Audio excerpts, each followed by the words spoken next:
जो मनेरबेटा साइड में जो नदी का क्षेत्र है वहाँ पर कुछ बड़े अवैध हथियारों के द्वारा लोगों को डरा धमका कर अवैध वसूली की जा रही है। ये अवैध खनन में जो इनके द्वारा कराया जाता था ये उससे संबंधित है और उसी में इनके द्वारा रंगदारी वसूली आती थी। जो वहाँ पे बालू और जो वहाँ पे नाव का कार्य कर रहे थे उनको डरा धमकाया जा रहा था और उसी में ये कार्य।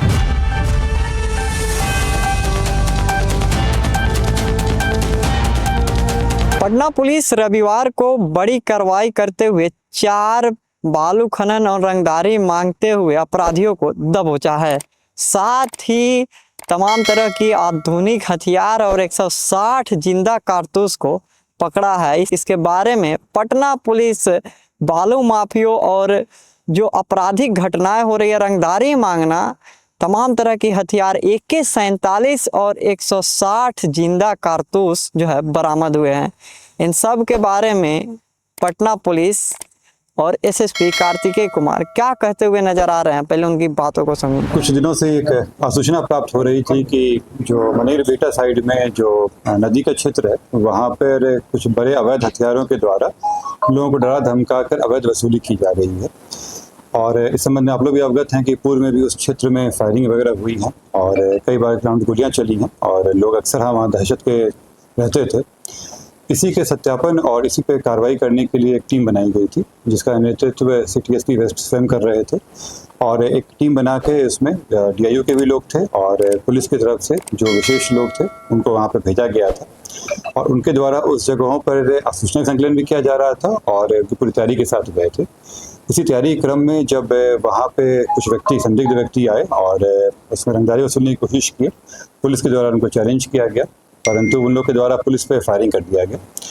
पुलिस के द्वारा भी जवाबी कार्रवाई की गई और जवाबी कार्रवाई करने पे कुछ लोग भागने की कोशिश की और पुलिस की जो टीम थी वो काफ़ी सूझबूझ के साथ और काफ़ी कंट्रोल रूप से फायरिंग की वहाँ पे और इनके द्वारा काफ़ी दलेरी दिखाते हुए वहाँ पे नाव पे गए और उन लोगों को गिरफ्तार किया गया और उनके पास से भारी संख्या में हथियार बरामद किया गया है।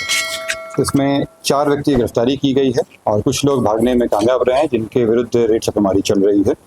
इसमें एक AK-47 जब्त किया गया है, एक .315 बोर का राइफल जब्त किया गया है, कुल 160 जिंदा कारतूस जिसमें 7.62 mm के 53, .315 बोर के 103 और 12 बोर के 4 कारतूस बरामद किए गए हैं। इसमें जो अब तक जानकारी प्राप्त हुई है कि वहाँ पे विभिन्न गैंग है जो इस तरह के कार्य कर रहे हैं, यहाँ से लेकर छपरा तक के क्षेत्र में। जब इनसे पूछताछ किया गया तो इनके द्वारा बताया गया कि अक्सर फायरिंग करके दहशत फैलाई जाती थी और कुछ मामलों में बड़ी दुर्घटनाएं भी कर दी गई थी इनके द्वारा।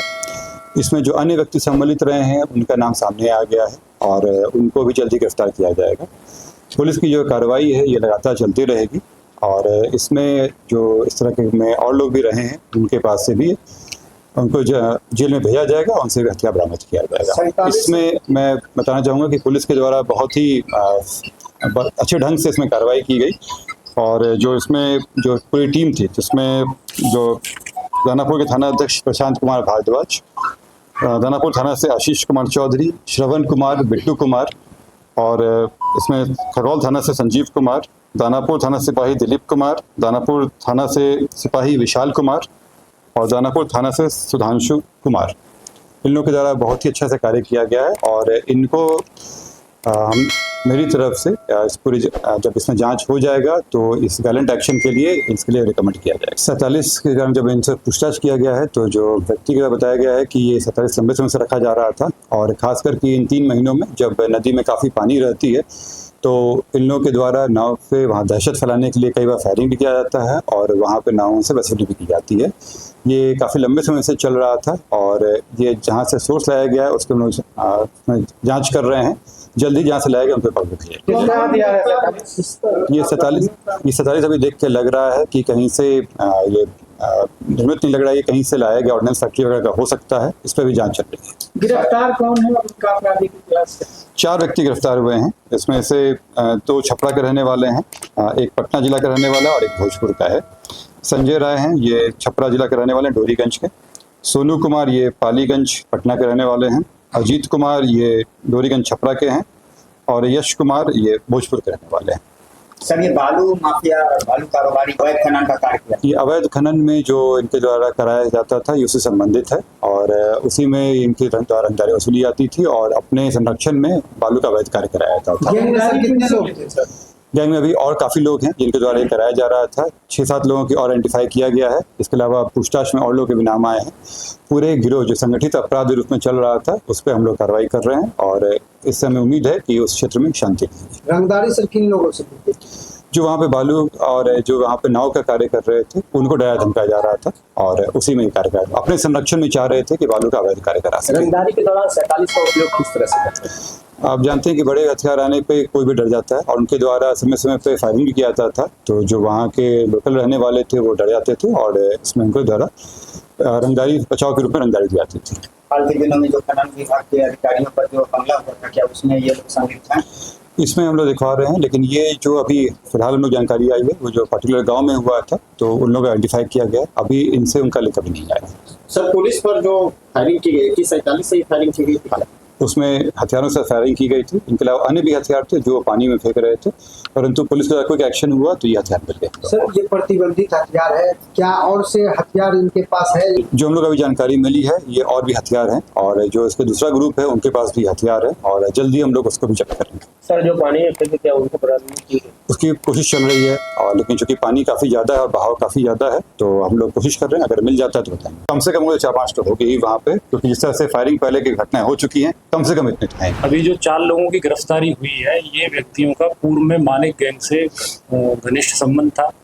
इसमें से एक व्यक्ति का उससे पर्सनल संबंध भी रहा है और उसी पर्सनल संबंध की वजह से मानिक गैंग से उसकी दुश्मनी भी बंधी हुई है। इस चीज़ को भली बात है आप लोग भी अवगत होंगे। अब ये नए गैंग संजय सिंह के गैंग में ये लोग काम करता था और उसी के संरक्षण में फल फूल रहा था और वहीं AK-47 की मदद से ये लोग पर नाव के हिसाब से पैसे की उगाही कर रहा था, एक्सटॉर्ट कर रहा था। उन्हीं के खिलाफ एक कार्रवाई। अब इन्होंने पर नाव उनका 4 से 6 हज़ार जैसे जिससे लेना है उनका बना 4,000 से 6,000 रुपये पर डे लेता था और इसमें इन्होंने अपना इंडिपेंडेंट मानिक गैंग से अलग हो गया, अपना गैंग बना लिया है क्योंकि उससे उनका पर्सनल विवाद हो गया। सर, इस मामले में क्या उनकी गिरफ्तारी हो गई, उनके खिलाफ भी छापेमारी। तो जैसा आपने देखा कि कैसे जो है बालू माफिया हो या फिर जो रंगदारी मांगना हो, 4 अपराधियों को जो है गिरफ्तार कर लिया है और उनके साथ आधुनिक जो हथियार है उनको पकड़ा है, साथ ही जिंदा 160 कारतूस को भी पकड़ा है।